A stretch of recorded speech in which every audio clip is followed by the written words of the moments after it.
اللهم لك الحمد كما ينبغي لجلال وجهك وعظيم سلطانك اللهم لك الحمد حتى ترضى ولك الحمد إذا رضيت ولك الحمد بعد الرضا اللهم صل على محمد النبي الأمي وعلى آله وسلم تسليما. Donc j'avais raconté dans l'intervention précédente l'histoire de ce monsieur qui avait fait sa tentative de suicide. Donc moi j'avais intitulé ça « Ma mère m'a tué depuis ma naissance ». Donc maintenant vous avez compris pourquoi le titre était « Ma mère m'a tué depuis ma naissance » parce que les bêtises des fornicatrices et des fornicateurs, ils n'imaginent pas le malheur que ça fait, même 63 ans après. Voilà, donc voilà, quelqu'un a payé. Donc je viens d'avoir le texto, il est mort depuis 1 heure. Nous sommes dimanche, vers 16 heures, donc il est mort vers 15 heures à peu près. Voilà, donc l'histoire a abouti d'une fornication malheureuse. Les jeunes d'aujourd'hui, vous dites que avec les moyens de contraception, je peux coucher à droite et à gauche et je ne risque rien. Attention, méfiez-vous. Attention, méfiez-vous. Et je vous raconte une anecdote que j'ai vécue moi-même. Un jour, j'étais sur l'internet et je reçois quelqu'un là qui vient vouloir chatter avec moi. Et la jeune femme me dit où partent les spermatozoïdes quand une femme et un homme couchent. Est-ce que si quelqu'un a couché il y a 3 heures et s'il prend les moyens contraceptifs, ça va empêcher l'arrivée des enfants ou de l'enfant, qu'elle tombe enceinte? Donc moi je suis étonné, j'ai d'abord essayé de comprendre, jeune homme ou jeune femme, qu'est-ce qui se passe, qui êtes-vous, qu'est-ce qui se passe? Et c'était une jeune femme qui me dit, et qui écrit, donc ça écrivait, qui dit, donc c'est mon histoire, j'aimais quelqu'un, il m'aimait beaucoup, et un jour il m'a demandé de partir avec lui, dans un endroit, lui et moi, et il nous disait il allait se marier avec moi en plus. Et moi je l'aimais beaucoup le monsieur, il m'aimait beaucoup, il me montrait qu'il m'aimait beaucoup. Et on part ensemble, et moi je me disais, même si je pars avec lui dans un endroit, je vais faire le maximum, je ne vais pas coucher avec lui. On s'aime, des petits bisous, des petites choses comme ça, on va s'embrasser, on va faire des câlins, vous savez, l'amour, la tendresse, ce qu'on a appris dans les chansons, tout ça. Juste une histoire innocente, le temps qu'on se marie. Mais vous savez, pourquoi Mohammed sallallahu alayhi wa sallam, pour tous ceux qui ne le connaissent pas, je les invite à le connaître, pourquoi il nous dit, ne mettez-vous jamais avec une femme dans une chambre. Jamais dans un endroit où vous êtes. À chaque fois qu'il y a un homme ou une femme qui se met dans un endroit tout seul, et il y a Shaitan qui s'installe lui-même. Shaitan s'installe entre les deux. Et vous savez ce qu'il fait, Shaitan.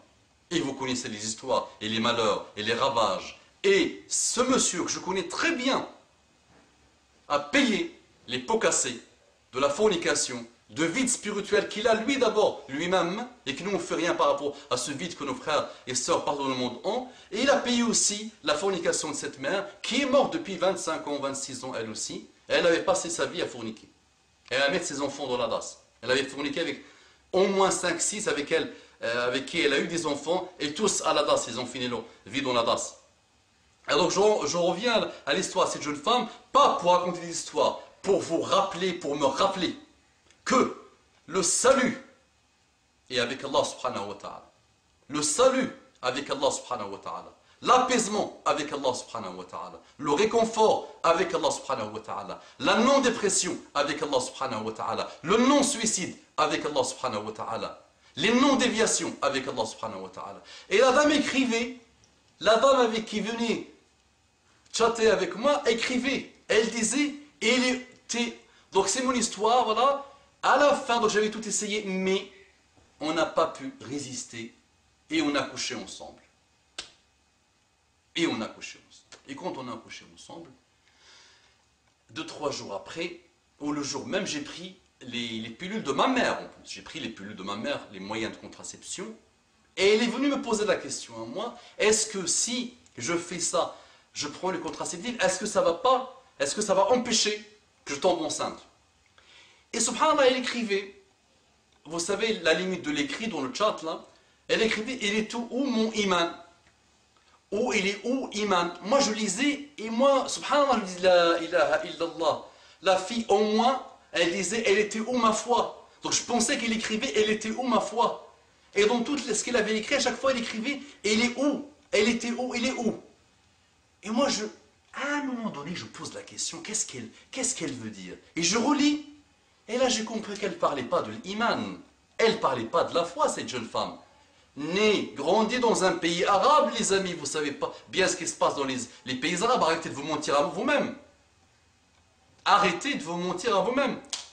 Et moi, quand je le relis, je comprends, et j'ai compris finalement, Al-Mani. Il est où le Mani? Et moi, je l'ai lu pour les imams tellement, je vois le bien, j'essaie de voir le bien dans mes frères et sœurs, malgré tout ce qu'ils font.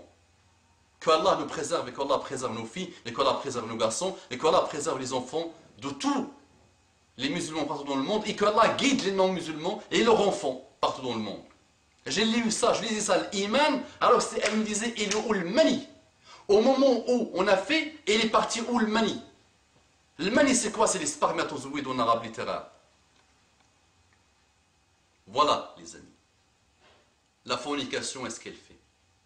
Donc le monsieur, ma mère m'a tué, l'article que j'ai écrit, ma mère m'a tué il y a 61 ans depuis ma naissance, et mon père m'a tué 53 ans depuis ma séparation avec lui.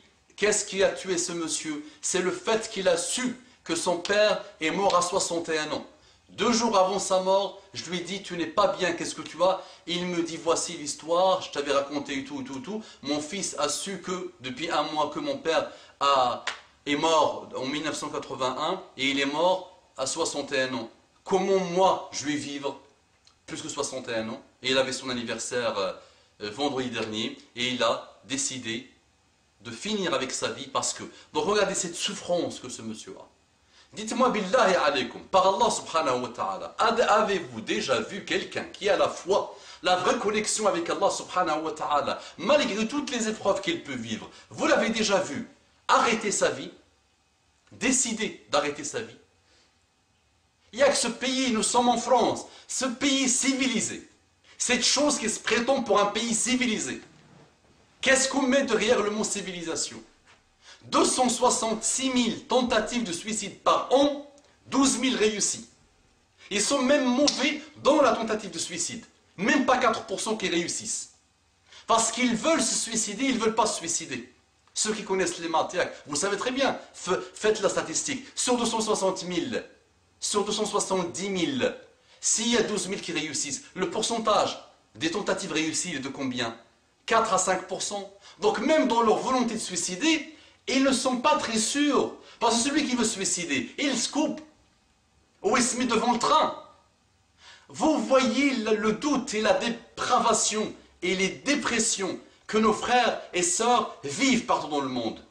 Même leur tentative n'est pas bonne. Et ce monsieur a fait sa tentative. Les médecins disaient que même s'il survit, c'est fini pour lui. Parce que ça va être une souffrance pour lui-même et pour ses enfants. Parce que le cœur, c'était fini à cause des médicaments. Il a eu le diabète aussi, tous les organes, malheureusement. Et nous, on a le temps. Comptabilisé, compté par Allah subhanahu wa ta'ala. On le gaspille dans les malheurs. J'interviens sur Facebook pour massacrer mon frère. Qu'est-ce que ça... Quand tu le fais entre toi et moi, pourquoi tu le fais? Pourquoi tu le fais? J'interviens à la télé pour massacrer mon frère. Et je le dis à tout le monde.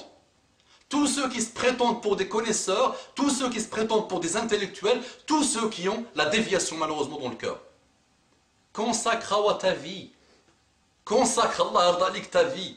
Consacre Allah ardalik, qu'Allah t'apaise ta vie pour essayer d'être la cause de la guider ton frère qui souffre.